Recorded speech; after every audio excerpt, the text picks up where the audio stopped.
A canviar de tema, parlem ara de territori. Territori. Bé, doncs jo crec que al País Valencià la gent s'està començant a donar compte de que ja no se pot més, de que així ja, o sigui, això de mirar al voltant i no veure més que urbanitzacions i camps de golf i urbanitzacions i camps de golf ja té un límit, no?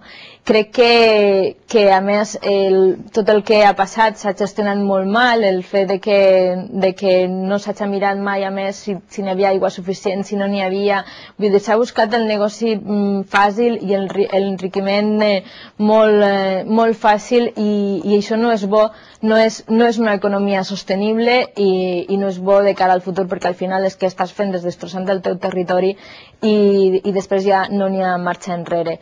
Tot això té que canviar i es té que parar i n'hi ha molts pais que tenen que parar perquè senzillament no són viables i com dia així ja no cap una rajola més.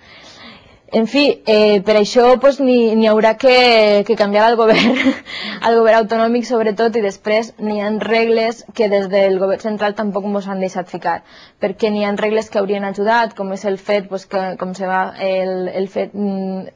obligar a que els camps de golf estiguen molt distanciats de les urbanitzacions i d'aquesta manera ja no es fa el camp de golf.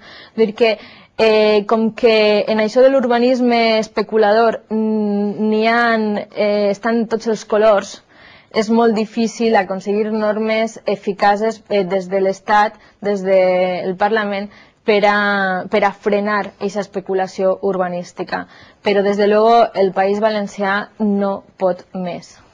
Hi ha molta gent en el sector agrícola que pensa que s'arriba a un punt final i que està apostant per això.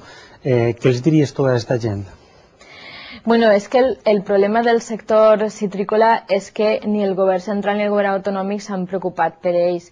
Jo crec que és un sector que ha estat completament abandonat. O sigui, el fet de que la taronja estigui sense arreplegar perquè el preu de venda és pitjor que el que te costa arreplegar la taronja és una situació lamentable. I que siga el nostre cultiu més important, com diu Enric Morera, que siga la Fórmula 1 del País Valencià, la taronja, i que estigui en aquesta situació, doncs denota una molt mala gestió per part tant del govern autonòmic com del govern central. Nosaltres proposem en el nostre programa un pla específic per als cítrics i preus mínims de venda, preu controlat de destí, i que garantisca que n'hi hagi una inspecció que controli els preus i també l'aglutinament de les cooperatives i fomentar l'economia social, i que n'hi hagi una protecció, ficar els mecanismes garantidors de que la taronja pot continuar, perquè a més la volem tots. Vull dir que és una d'aquestes coses que després se pentiríem molt, no?, de que cada vegada desaparegueren més i més els camps de taronges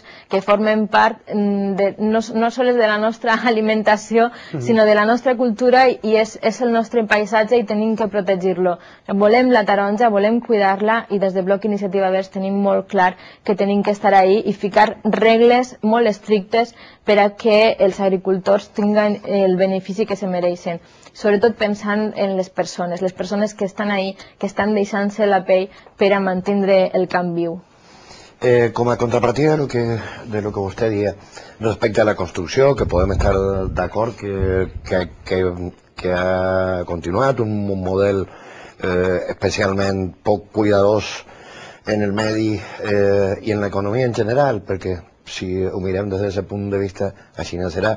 El que passa que la contrapartida és que el paró de la construcció comporta l'augment de l'atur, no tan sols en la construcció, sinó de tot el que comporta connectat a dia d'avui.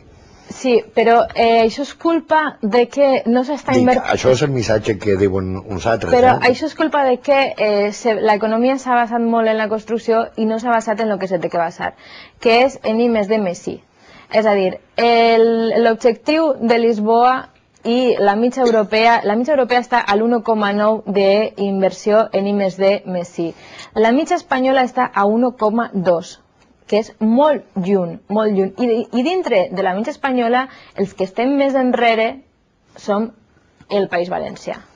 Així no s'està invertint en innovació, que és la base de la riquesa econòmica, de la productivitat, de que l'economia en els països, a més, desenvolupats, que es basa en mantindre una productivitat superior innovada, això no s'està fent. Crec que és el major defecte que s'ha comès i que se paga a la llarga quan diuen és que ara ve un moment de desacceleració econòmica. Doncs si s'haguera invertit més en I+D+I com se té que fer, la desacceleració econòmica es notaria menys. Hem introduït ja un poc el següent tema, que és sostenibilitat i medi ambient, i com em sembla que ja l'has introduït un poc, si vols comencem fent preguntes. Sí, el que vulgueu està bé. Respecte al tema del medi ambient, una de les qüestions que està sent en campanya és el tema de l'aigua. De fet, hem sentit que Rajoy acaba de contestar-li a Zapatero en el debat i que fa pocs dies en el debat sí que deia que agua para todos. La solució, si coincidim que fa falta avui a la Comunitat Valenciana, la solució per al bloc Iniciativa Verds, quina podria ser? Bueno, jo vaig veure el debat i va ser un moment àlgid, no?, quan li pregunta, però trasvase de l'Ebre sí o no? I Rajoy dia, les cuencas excedentàries, i no, però trasvase de l'Ebre sí o no?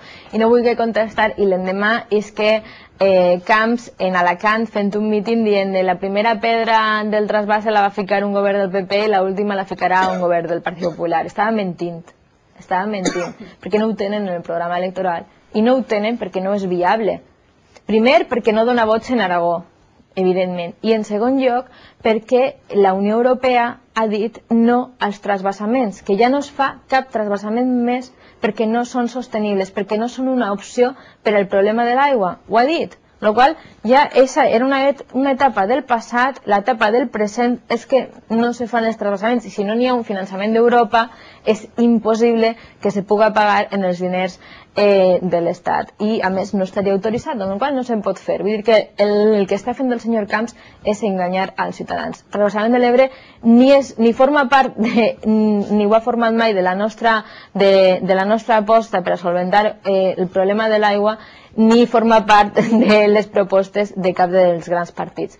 En qualsevol cas, el tema de l'aigua jo crec que s'ha fet molta demagògia i s'ha fet molt de mal en aquesta qüestió i el que sí que no s'ha fet és invertir on se té que invertir. La depuradora d'Alzira s'ha estrenat ara quan se va començar a programar fa 10 anys.